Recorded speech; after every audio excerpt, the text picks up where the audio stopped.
Welcome to my show. A guest here. Her name is Niaby Codd. Mrs. Niaby, how are you doing, ma? I'm very well, thank you. How are you, Temitope? I'm fine. Thank you very much. And also, thank you so much for the time and the opportunity. Firstly, you are a dream weaver. You are also a transcend master and a consciousness guide. Can you please, Mrs. Niaby, discuss more about yourself and how you are doing currently now, Mrs. Niaby? Yes, fine. So, yeah, Dreamweaver, I guess that's probably the best place to start because it's one that people won't understand or know or probably never heard of before. So, yeah, as a Dreamweaver, I actually have the capacity to enter people's dreams. When I go to sleep and when they're asleep, I'm able to enter their dreams.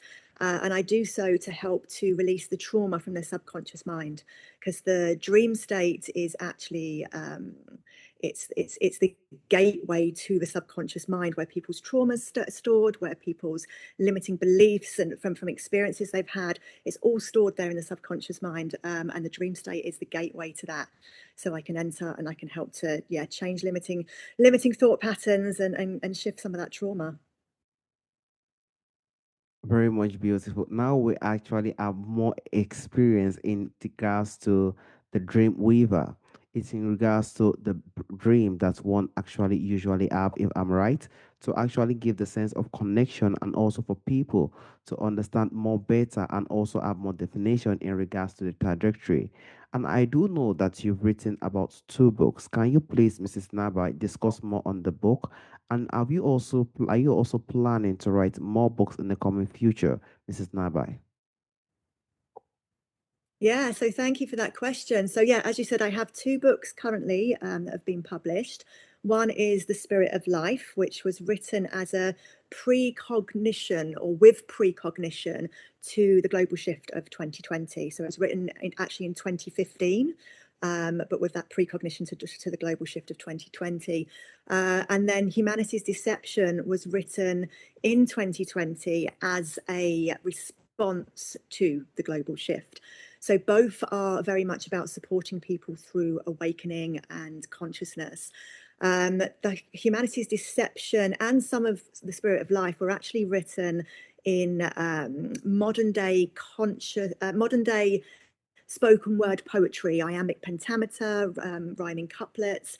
And so, because they've been written in that way, I'm actually currently in the process of creating two music albums.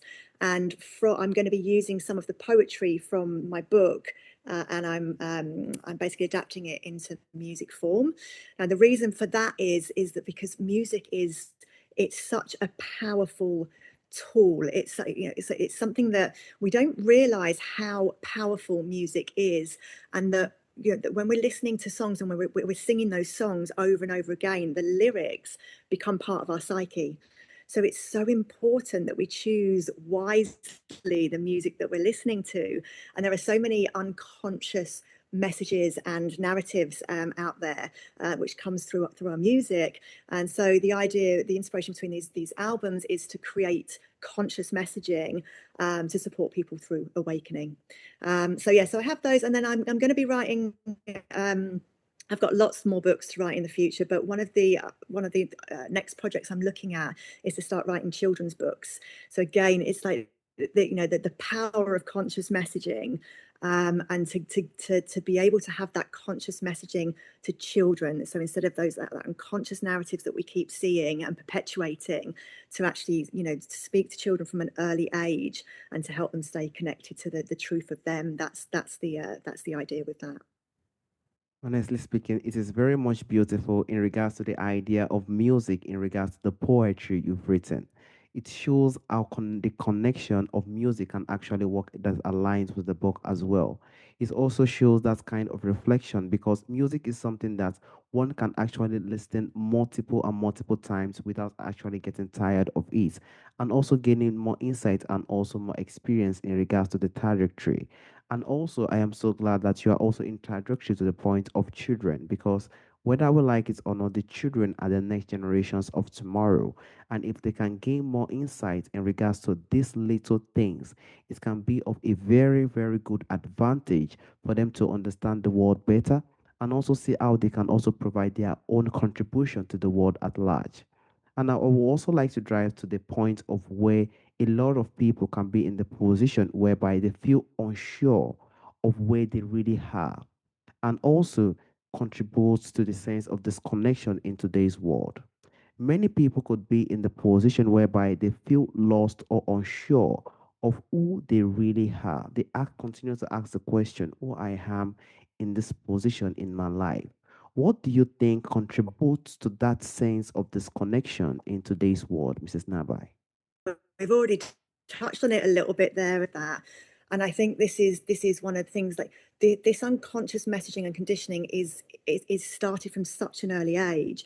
So we go to school, and our schooling systems, they're teaching us from a young age to be disconnected from ourselves, to not be ourselves, to fit in with society, to fit in, with everybody else around us, instead of staying, connected to the uniqueness of who we are. And often our natural gifts and talents end up going unnurtured because, our schooling system, teaches us to be good at English and maths and science. It's teaching us to be society's money makers. And so that's fine if you're naturally good at maths and English and science, and that's your natural aptitude, and that's something that you have joy for. But many people have other gifts and other talents that go unnurtured and unnoticed. And so what that actually ends up doing is, our natural gifts and talents are actually the very essence of who we are. And so, if we're taught from an early age that the essence of who we are isn't good enough, then we feel not good enough. That creates all kinds of self worth and self doubt issues. What often happens is, if a child might be good at, naturally good at something that isn't one of society's money makers. So what do as parents? We get tutors. Sorry, I couldn't think of the word then. So we employ tutors to help them to be better at the things that they're not good at. So children end up spending more time things that then they are good at. And so we end up creating children that are very average, average at everything, instead of incredible at something. And this is where we really, lose, we lose our identity in this. We lose the truth of who we are. And so this is what I really see happening. And of course, our parents have had the same conditioning. They've had experiences. They've had their dreams crushed. They've had their natural gifts and talents pushed aside. So even from a younger and even earlier age than when we go to school, our parents are already teaching us that, and then they're consolidating the ideas that we're learning at school. So for me, I think this is one of the biggest things that is happening here, that we are just disconnected from the truth of who we are and who we came here to be, by disconnecting us from our dreams and our natural gifts and talents. Thank you so much. You made something very, very sensitive and beautiful. Every single one of us have a very huge natural gift and talent.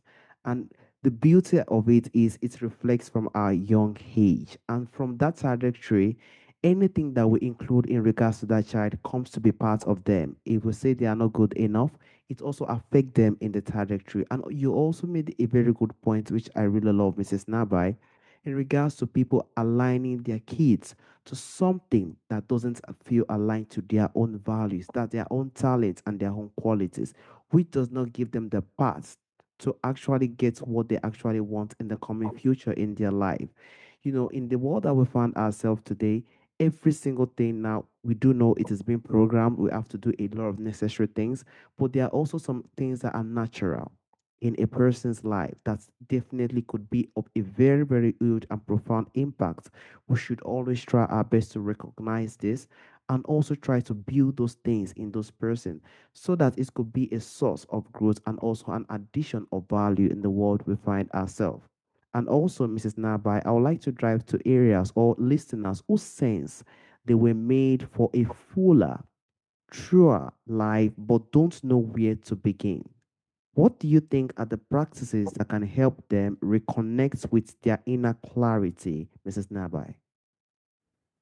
You start off with the topic we've just been speaking about, natural gifts and talents there and dreams. A really good way of being able to reconnect with that is to ask your parents, if that's possible, who did I want to be when I grew up? Because when we were very young, we knew, we often knew that. We knew who we wanted to be before it was taken away from us through our schooling system. So who did I want to be when I grew up? For example, I used to say that, and I had to ask my mum this, and when she told me, I was like, that makes so much sense. Because I used to say, I want to be a teacher. Now, I'm not a teacher in the normal sense of the word. I'm not standing in a classroom teaching maths and English, but I am a spiritual teacher, and that is who I've grown. That's who I have naturally grown into becoming. I was a stockbroker for many years, and I've had to go through a big process and journey to move, into it's to reconnect with my natural gifts and talents. So yeah, asking, who did you want to be when you grew up? On the other side of that, we can also look at what makes us angry. And I'm not talking about, your partner leaving his toenail clippings in the bathroom. I don't mean that kind of anger. I mean, what in the world really makes you angry? And if you could change it, if money wasn't an object and you could change that, what would you do to change those things? Because anger is actually unchanneled passion. So when we actually understand where our anger is coming from, and then we can start to channel ideas into how we would fix that or how we would contribute to changing that, we can start to see then what our passions are, and then we can feel into what of those things are we most passionate about. And again, these things give us clues about the truth of who we are, and that the natural essence of who we are. So they're good starting points in terms of that. The other thing I would say is intuition is key. For I always say intuition is like the what should be the 101 of any kind of awakening, but it's more than intuition is more than just an awakening. Intuition is something that we should all be connecting to, because when we all have intuition, we all have it. It's acknowledged, but it's not nurtured again in the same way our natural gifts and talents are. It's not nurtured. We don't know how to use our intuition. We don't understand it. We often shut it down when it comes up, and then we regret it at a later date when we realize, I knew that. Why didn't I do it? Because it hasn't been nurtured. So training our intuition is key for just it's key for life. When we're actually connected to our intuition, we make better choices. We even if we don't understand something in our conscious mind, we can feel intuitively we need to do it, and then we walk down that path and we find that magical things can happen that we might have said no to if it was just from our conscious mind. So training our intuition is key. And there's different ways we can do that. You can do courses, but there's also, just some little tips in terms of, things that you can just try at home and be a little bit playful with. But we can try to intuit when somebody, if the phone rings, before we look at the caller ID, we can try to intuit who it is. The same with looking at the time. If we want to know what the time is before having a look at the clock, just try to intuit what time do you think it is, or more importantly, what time do you feel it is. Now, to begin with, you might start getting, you might get it wrong, but after a while, you'll start to tune into this idea of this is what I want to do. I want to improve my intuition, and you'll start to tune into that. Along those lines as well, actually setting the intention to be better connected to your intuition, setting the intention to be better connected to yourself, setting the intention to understand the truth of who you are and who you came here to be. The intention is very, very powerful. So these are all tools that you can use. Something that I would like to add to that, though, because I think this often gets missed, is that we also need to be really aware of what we're consuming and what we're Mm. digesting. Environmental toxicity has a huge impact on our minds, body, energetic fields. So it's very difficult to be in clarity if you have a foggy mind, if you're overworked, if you're overtired, if you're overstressed, if your body is overstressed because it is trying to fight off pollutants, environment toxicities, sugar, processed foods, alcohol, too much technology, what we're consuming on the TV, all of these things. It's too much for our minds, our bodies, our nervous systems. And so actually, if we can start to negate some of those things from our lives, that will also open space within our mind, body, and energy field to actually be more in tune with our intuition, more in tune with our natural gifts and talents. And so I think that's really key. And simple things that we've spoken about, intuition. Well, things like fluoride exist in fluoride is in our toothpaste and it's in our tap water, and fluoride calcifies our pineal gland, our third eye. So if we can start to remove some of those things, we can start to decalcify our pineal gland, and then our intuition improves. So it's just, there's quite a lot there. And what I would say with all of that, because it can get quite overwhelming when people think, okay, there's so much to do. But there's no rush. There's no rush on this. There's no hurry. All you have to do is take one step. And so if you look at those things I suggested, start with the thing that feels smallest, the thing that feels the easiest that you feel like you can achieve. And just take that one step forward and just do that one thing. And once you feel like you've mastered that, then you can take the next step, and then you can take the next step. And this can happen over a period of years. This doesn't have to be, you don't have to listen to this podcast and then go away and try and do it all tomorrow. It's too much, it's too overwhelming, and we end up giving up. So just one step at a time, but there are some ideas, and just, see what resonates.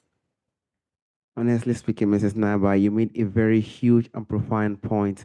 In every single way, we can try to discover our natural talent, something that came from us naturally. And you made mention of our parents. Our parents played a very huge role. There is no one that known us than our parents. Our parents nurtured us. They saw what we love and they saw what we can actually embrace and also create and destroy as well. Those little areas are things they can actually give us more enlightenment for us to understand who we really are. Because as you've said earlier, when we get into the school activities and other activities that are away from our natural talent, it tends to fade away and they can be the source of it. And also our intuition as well. It plays a very, very powerful role. Taking steps to work on that perfect intuition plays a very huge role. And also what we install in our life, our food, what we watch, everything that we do around us every single day plays a very huge role. And that is why we have to try our best to bring time for the sense of reflection, to reflect on ourselves as human, to understand ourselves better and to know who we really are. It gives us the space to understand what works for us and how we can also develop the society and the world at large. So I sincerely appreciate you for that profound insight, Mrs. Nabai. And also, I would like to drive to people because when people start reconnecting with who they truly are, how does that naturally translate into the way they contribute to the world around them, Mrs. Nabai? Yeah, it's this is such an important question, because when we reconnect to ourselves, to our natural gifts and talents, not only do we align with ourself and our own authenticity, which brings us joy, which means that we're giving from a place of abundance and joy and clarity. Not only do we realign, but we actually also have the opportunity to inspire positive change in the world around us. So when we become the best possible version of ourselves, we naturally inspire others to do the same. So we have this ripple effect just by becoming who we came here to be. But way beyond that, actually, I'm speaking a lot about dreams, our natural dreams and gifts and talents. And so our natural dreams, we all come to this earth with natural dreams, with our dreams. And those dreams actually form the blueprint for the whole new world that we now have the opportunity to collectively create. So, and just to say that as well, the gifts and the gifts and talents that we have, they are the tools that we have that allows us to bring the dreams into fruition, that allows us to create them and make them manifest. So we've come to this earth with everything that we need to not only be in alignment with ourselves and to be in full joy, but to also create a better environment for ourselves to live and for the next generations to live as well. So I always say every one of us has a gift that will help to heal the rift. And so each of these gifts and these talents and these dreams that we have form part of a jigsaw puzzle. And when we put those pieces of the jigsaw puzzle together, that's when we are able to create this whole new world. And now it can feel, it's something I witness a lot when people really start to wake up to what's going on in the world and they start to see everything that's wrong and everything that needs changing. It gets really overwhelming because people look at it and they go, well, there's so much. How I'm just one person. How can I do anything to change this? So people get overwhelmed and then they feel disempowered and then they shut off and they say, well, there's no point, I can't do anything. But actually, when you understand that we all hold a part of the jigsaw puzzle, and actually that jigsaw, that one piece of the puzzle that you hold, it's probably not your piece alone. There will be hundreds, if not thousands, of people around the world who are also contributing to that one piece of the jigsaw puzzle. So all you have to do is be you. All you have to do is be who you came here to be, reconnect to yourself, share your natural gifts, talents, passions, and dreams with the world. And then you are creating a huge ripple effect that creates, as I say, a more conscious, more awakened, and more empowered world. So, yeah. Mrs. Nabai, this is one of the most important conversation I think several people around the world do not really know that we are in this world and we are gifted with something that can actually bring a very huge value and also impact to the society. And it also gives us the sense of dream. And that is why I love that work, the dream weaver. For us to fulfill what we have come here to do on earth. Because despite how we are on earth, we are always brought on earth for a specific purpose. And for us to fulfill it, we have to know who we really are, understand why we are here, and use what we have been given as a sense of reflection to actually fulfill that dream that we actually need to actually achieve in our life. So these are very beautiful things that we actually need to understand, because sometimes it gets to a stage when we start to understand that I think I have these beautiful features that can actually align with this perspective in my life, and we thrive because it comes naturally as a gift. So knowing ourselves is one of the most important ways for us to build ourselves, to understand ourselves, and to see what's really aligned and also make us more better as well. So from the bottom of my heart, Mrs. Nabai, this is one of the most important thing several people needs to try to actually give more exposure and also more reflection on, because we are all in this world, but distractions, a lot of things admit things that we are meant to do on earth. Faith, that gift that we are given, haven't given the sense to reflect in the right way. And I sincerely appreciate you for bringing light to it, Mrs. Nabai. Also, Mrs. Nabai, there is a question I normally ask during the end of the show. From our forefathers, from our ancestors, there are a lot of beautiful things that do exist during our ancestral time that is missing in our time today. If there is anyone or anything you would like to bring back to our time today, Mrs. Nabai, what do you think that thing will be, Mrs. Nabai? Another great question, Tammy Toe. So yeah, for me, it's community. I think, we have become a society that is so disconnected, not only ourselves, but also this new world that we now have the opportunity to collectively create.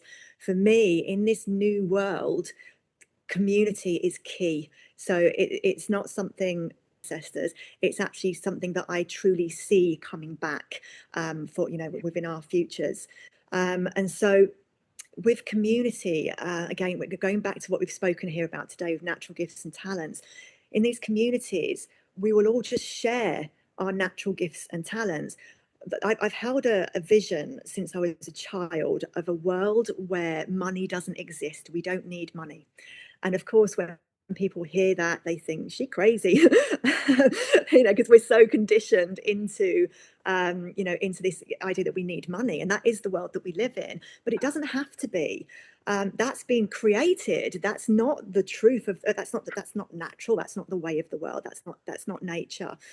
And so when we do reconnect to these natural gifts and talents, and we all just give from that place, not only are we not overwhelmed or drained because we're not being asked to give something that's not within our natural gift to give, which is what's happening in today's society. We're exhausted because we're all trying to do things that aren't in alignment with ourselves. So when you give from that place of natural alignment, you do it with joy, you do it with love. And so if everybody is just giving, then everybody is also receiving. It's not about bartering or swapping, because what you need from me, you might need something from me, but I might not need it back at this moment in time. But what somebody else is giving, I might need that. And so everyone just gives. And so you've got butchers, bakers, candlestick makers, you've got people who make things, people who love growing food, people who love making food, people who love creating entertainment, whatever it might be. People just do it for the love, and there is always going to be, you're always going to be able to receive. You do not need money to do that, but that only happens when we start to move back into communities, smaller communities to begin with, where people can learn to grow and develop in this way. And then as time goes on, you can then start to share, speak to the next community and go, how are you doing things? Well, actually, we can help you with this, and you can help me with this. And then from there we can actually grow into a one world alliance, let's say. We start off small, and then we can build those communities outwards, when we're in a conscious enough space to be able to care for one and all, instead of just those who are close to us. And that is, that's what's happening at the moment. We're going through a revolution of consciousness, a revolution of our hearts and minds. And so we need that revolution within our consciousness to happen, to be able to live in that way. But that is what I see coming. We might not all see it in this lifetime, but it is what we now have the opportunity to create for our children and our children's children. And how do we do it? By the most simple notion: be who you came here to be, and the rest will follow. I honestly hope it comes back. To be honest with you, I do hope that might still be alive. But as you said, we should hope it for our next generation to prepare them for that time. Because Mrs. Nabai, to be honest, it is definitely 100% not easy in our time. Community is something that brings love, share, and also giving us the time to also even recognize our talent and use it naturally. But now we just need something that have to bring the access. In our time today, there has to be something that will actually give us the access, and which is the money and the finance. And as you said, in the life that we find ourselves, it has been created. But we do hope that in the future, something that deals with more community to give one another out of love, care, and also compassion, we build into the world to make the world a better place where there is love.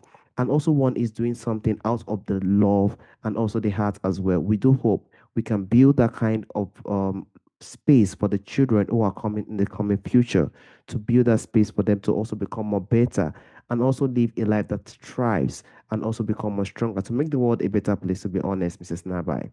And Mrs. Nabai, from the bottom of my heart, I honestly want to thank you for the time, the opportunity, because in this life now, there is a lot of distraction. And despite the distraction, for us to understand who we really are is very important, because that can actually make us fulfill the reason why we are on earth. And I sincerely appreciate you for giving this time for us to have this profound and very insightful conversation today. Thank you so much, Mrs. Nabai. Thank you. It's been an absolute pleasure. Thank you. All right, Mrs. Nabai. Have a wonderful day, Mrs. Nabai. Bye bye. You so much. Bye. Bye.